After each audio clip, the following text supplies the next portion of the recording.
ou qu'est-ce que tu fais là? Qu'est-ce que tu fais? Il n'y a plus de bateau, on va aller faire du cheval.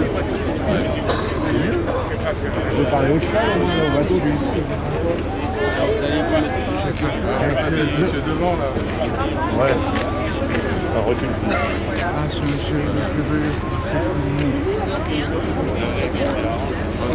T'as pas vu que tu gênes là? ah oui, non mais... C'est moi qui gêne. Non. Si, mais c'est bien. Ils veulent pas les blinder. Ah oui, d'accord. S'il y en a qui veulent rentrer, machin et tout. Il y a des plaques. Alors lui, il est C'est chanter bien. Ah, je l'ai pas entendu. Et les plus petits, on peut tirer un peu pas.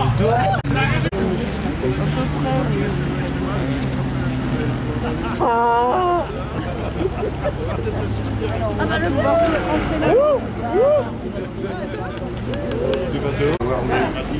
Mais tu veux être au premier rang? Oui, oui, comme ça, si je veux rentrer, je peux, parce qu'il y a des places à garder. Allez, Non, il faut pas s'auto, il finit. Mais le pire, c'est qu'il n'y a pas assez de place. Moi, il faut qu'il évite de me filmer parce que bon, je vous rassure, il y a des gilets de sauvetage. Il n'y en a pas pour tout le monde, mais il y en a.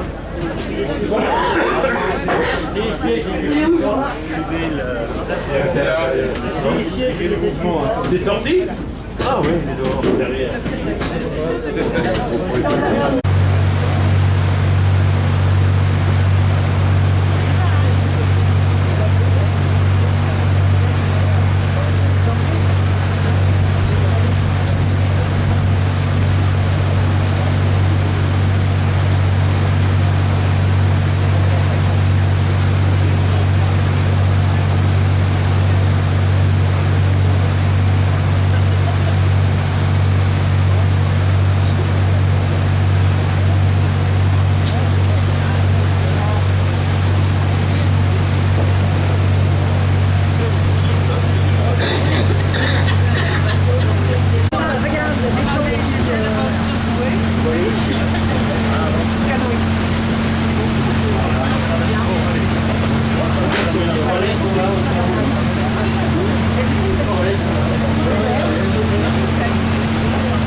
Comme celui qu'on a vu au début, avec la voiture qui était dessus, mais il y en a d'autres encore plus grands, 180 mètres de long, au maximum. Alors ces bateaux frécilés, maintenant, ils ont tous été vendus, donc pour la plupart, ce sont des bateaux de logement, comme tous ceux que vous voyez ici. On a également des bateaux restaurants, des bars, des boîtes de nuit du côté du Rhône, des chambres d'hôtes. Alors dans ces bateaux de 38 mètres carrés, il faut savoir qu'il y a environ 150 mètres carrés aménageables.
Vous allez voir sur votre droite un bateau qui est très coloré, qui est amarré ici. Il est arrivé à Lyon, ça fait pas très longtemps. Alors ça aurait dû être une bibliothèque normalement. Bon, finalement, ce n'en est pas une, mais ce bateau il est tenu par une association et il me semble que c'est quand même un espace culturel, avec du théâtre le soir, de la musique, parfois des concerts. Et ce bateau il se trouve ici, donc là sur votre droite c'est le 2e arrondissement de Lyon, à gauche vraiment très très étroit. Alors à l'époque de la Renaissance, ils se servaient de troncs d'arbres pour faire la largeur de leur bâtiment, donc forcément ça dépendait un peu du tronc. Et puis de toute façon, chaque appartement devait obligatoirement avoir une fenêtre qui donnait sur la Saône pour pouvoir surveiller l'arrivée de marchandises. Et on a ici sur la gauche la maison Blanchon qui fait l'angle, qui a également été construite par Pierre Baussan au 19e siècle. Donc là on reconnaît bien son caractère mauresque. On distingue une statue de la Vierge Marie au premier étage dans le coin. Et on s'apprête à passer maintenant sur le pont Bonaparte, qui est en fait un pont qui de base est fait en béton armé. Donc après ils ont ajouté ces petites pierres un petit peu comme un vêtement, parce que bon, un pont en béton armé en plein milieu d'un quartier Renaissance, ça aurait fait un petit peu bizarre.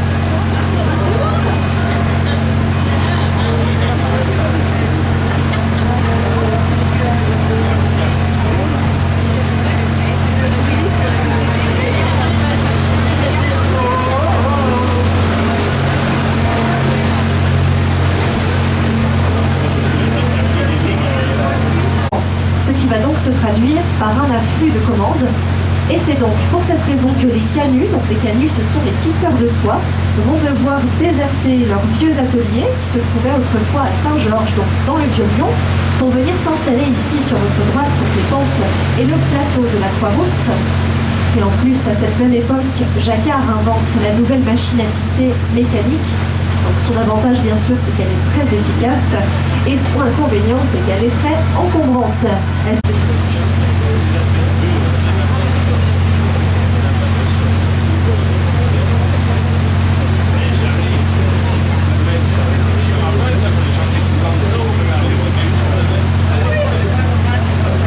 Et juste en face de nous, c'est la passerelle de l'Homme de la Roche, donc l'autre, la deuxième passerelle sauvée par la Résistance.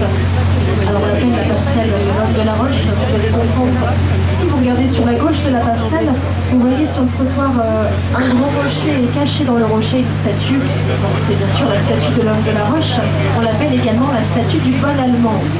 En fait, cette statue, c'est Hans Leberger, c'était un riche marchand allemand. Il s'est installé à Lyon en 15e siècle.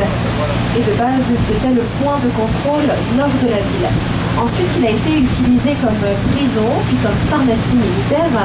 Et depuis 1834, il appartient maintenant à l'État. C'est l'école des fonctionnaires des impôts. Alors, il se visite une seule fois par an pendant les années européennes.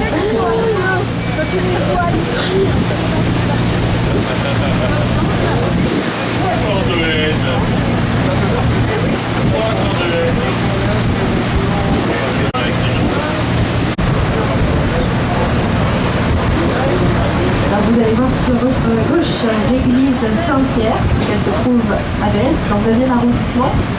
Alors on la reconnaît bien grâce à son toit de tuiles vernissées. D'ailleurs c'est une architecture qui est assez insolite ici à Lyon. Par contre bien sûr c'est beaucoup plus commun en Bourgogne, comme par exemple les hospices de Paul.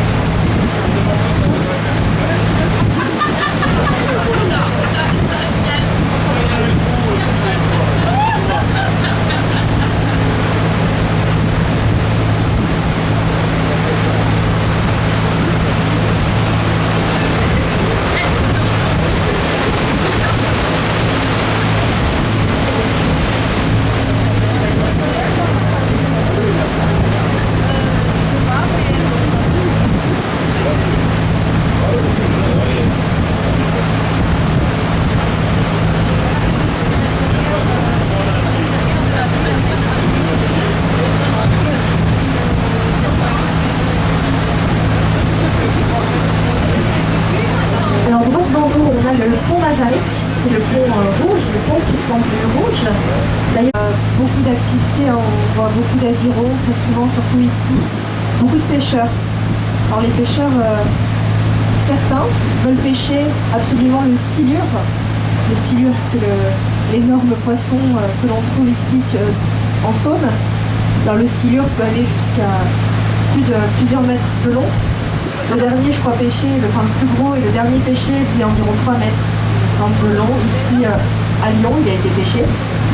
Alors, le silure, c'est un poisson qui ressemble à un poisson-chat, un énorme poisson-chat. Et sa particularité, en fait, c'est qu'il est sourd et aveugle. Là, le martienne taillot, ces masques sont souvent comparés à des gargouilles, mais en réalité, l'artiste, il évoque une tradition d'Afrique centrale appelée les masques passeports. Avant l'arrivée des Européens en Afrique, ce genre de masque servait de pièce d'identité ou encore de passeport. Alors ici, attention, c'est une représentation artistique de ces masques. Alors chaque masque représente une tribu en fait.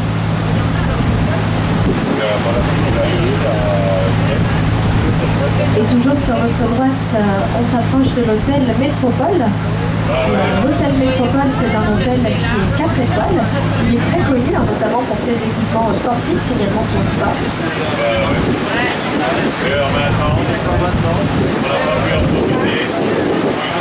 Alors cet hôtel Métropole, il se trouve à un endroit que l'on appelle Lyon-Plage, tout simplement puisqu'il y avait une plage ici qu'on les a transformée en immense salle de spectacle.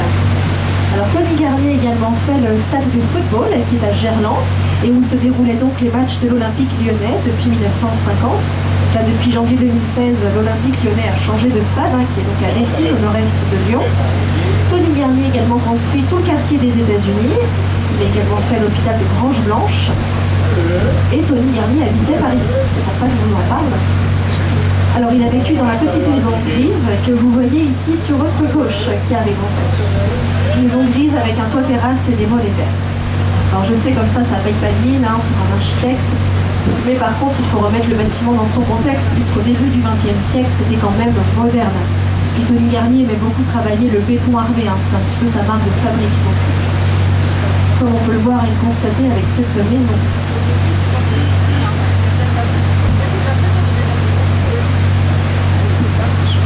Alors on raconte d'ailleurs que Tony Garnier il a fait construire 3 maisons comme celle-ci, donc une pour lui, donc celle que vous voyez maintenant à gauche, l'autre, la deuxième était pour sa femme, et la dernière, petit malin pour sa maîtresse, il y avait le sens pratique.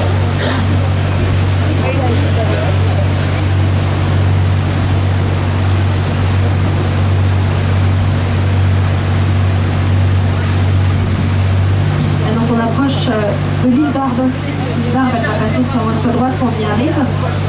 Alors l'île Barbe est une île de 560 mètres de long et 125 mètres de large.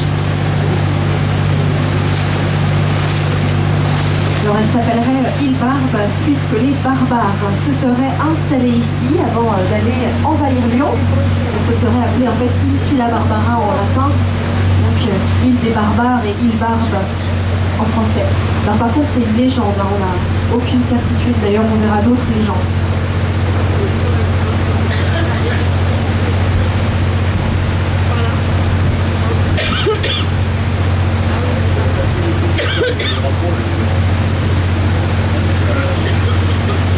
Là vous allez voir sur votre gauche la terrasse d'un restaurant, donc là je vois que ça y est, ils ont plié.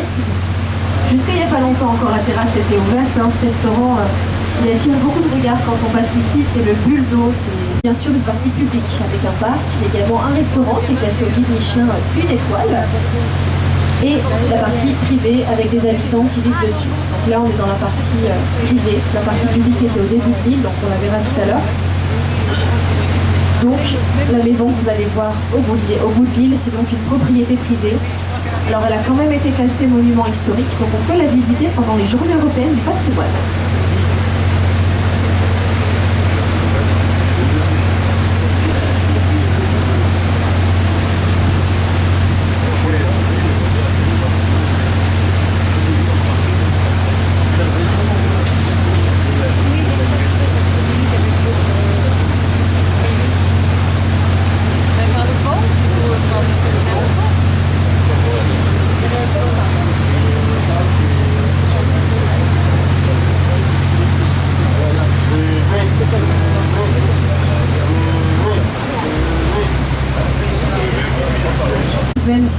Très précieuse où l'on pouvait trouver des manuscrits en écorce d'arbres du Nil. Alors cette librairie de Charlemagne, comme on l'avait par la suite surnommée, a malheureusement été détruite pendant les guerres de religion, donc c'était en 1562 par les protestants.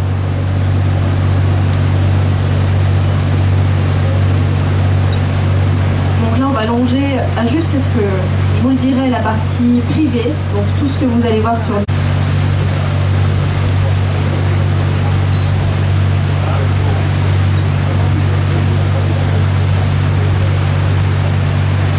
là, on voit les ruines du château sur votre droite. Toujours la partie privée. Alors l'abbaye de Villebarbe, elle a aussi été en partie détruite pendant les guerres de religion. On a quand même aujourd'hui encore son clocher. C'est le clocher que vous voyez juste à l'avant du bateau qui va passer sur votre droite. Et juste derrière le clocher, on sera enfin à la partie publique. Alors vous allez voir la barrière blanche qui délimite les deux parties. Je pense que vous allez l'apercevoir à travers les arbres. Donc là, la barrière est ouverte. Alors elle est fermée, je crois, la nuit. Il y a des horaires en fait. Voilà, elle est juste ici, la barrière blanche.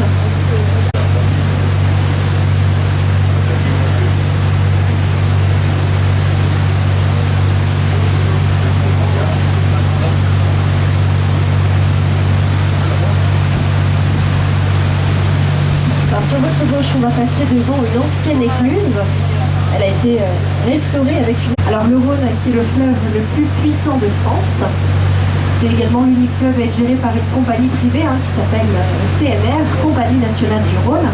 Tous les autres fleuves ou rivières de France sont gérés par l'État, la BNF, donc Voies navigables de France. Et le Rhône est beaucoup plus profond que la Saône, il faut compter 15 mètres en moyenne de profondeur.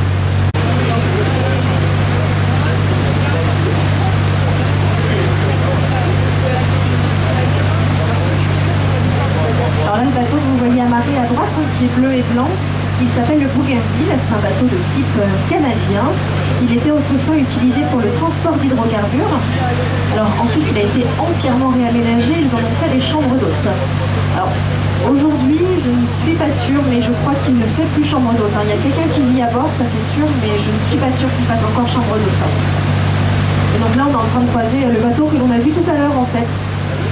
Alors je vous l'ai dit, il transporte des marchandises. Là on peut voir qu'il est vide, tout simplement parce que lorsqu'il est chargé, il est beaucoup plus lourd et toute la partie noire que vous voyez est en réalité sous l'eau. Et sur votre droite, on a une brasserie Paul Bocuse qui s'appelle l'Ouest. Alors Paul Bocuse, c'est notre chef lyonnais, il est mondialement connu, et il a ouvert à Lyon 4 brasseries. Donc, les brasseries portent les noms des 4 points cardinaux. Donc on a ici l'Ouest, on a le Nord, le Sud et l'Est. Alors les cartes sont un petit peu différentes suivant les brasseries. Elles ont tout un thème. Alors il me semble que l'Ouest par exemple c'est la nourriture des îles. Ça vient pas du nord, sud, est, ouest de la France, ça c'est juste une légende.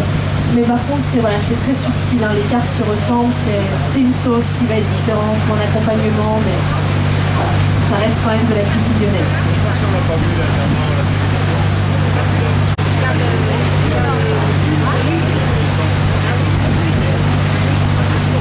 Et juste en face de nous, à côté de la basilique, donc toujours sur la colline, on a une tour métallique qui ressemble bien sûr à la tour Eiffel.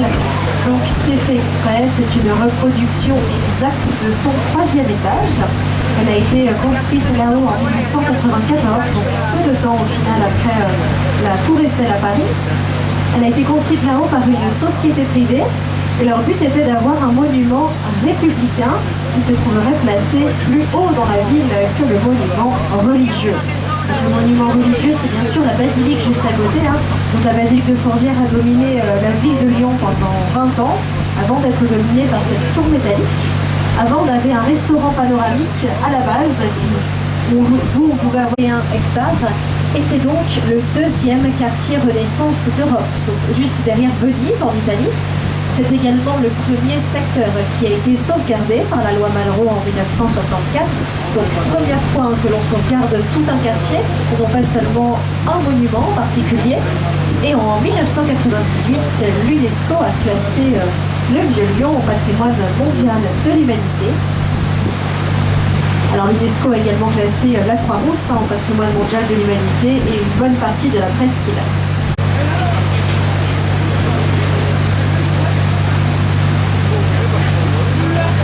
Alors vous allez voir une œuvre d'art sur votre droite. droite, juste après la passerelle, c'est une statue d'un homme qui se porte lui-même. Alors en effet, il se porte bien lui-même, hein. Quand on est face à la statue, on voit bien que c'est le même visage. En fait, c'est une image, hein, c'est philosophique. En fait, il amène ses péchés face à la justice. Alors on ne sait pas trop, hein, s'il est son sauveur ou son fardeau.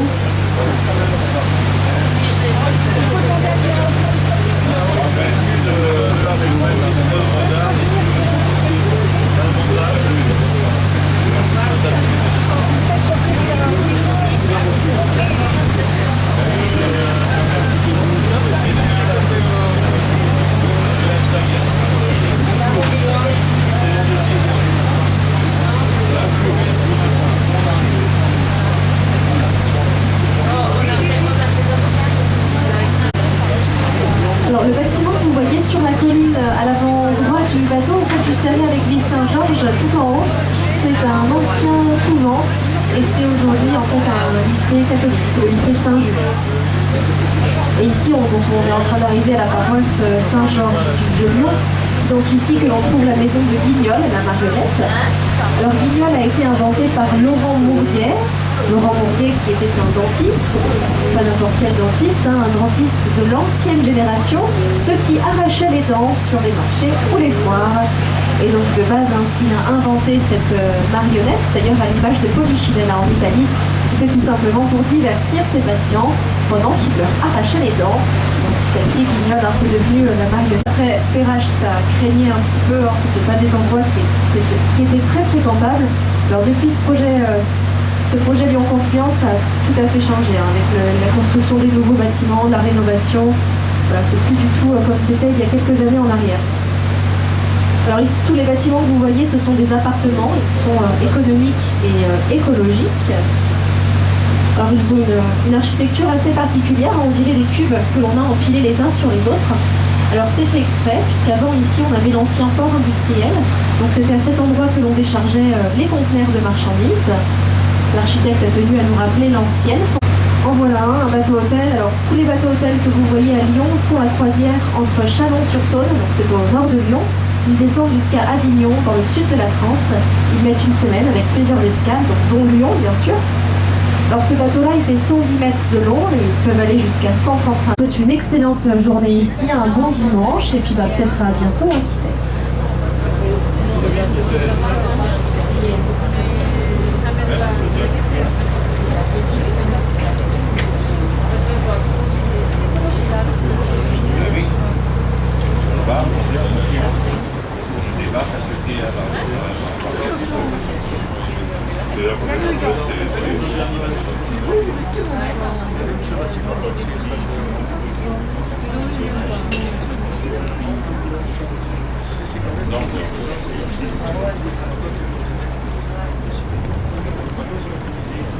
Couvercle.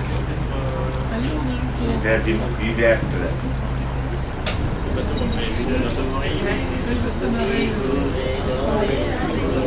Non, on n'a pas eu le choix. Bon. Un petit peu pour aller. Stéphane.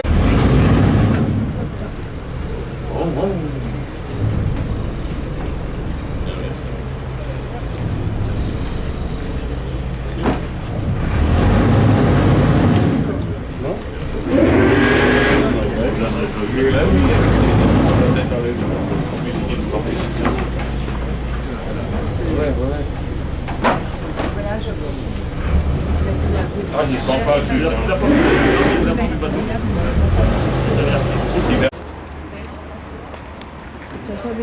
Très bien. Très très bien. Les deux mots là-bas aussi, sont tout. Non, mais c'est l'entrée surtout.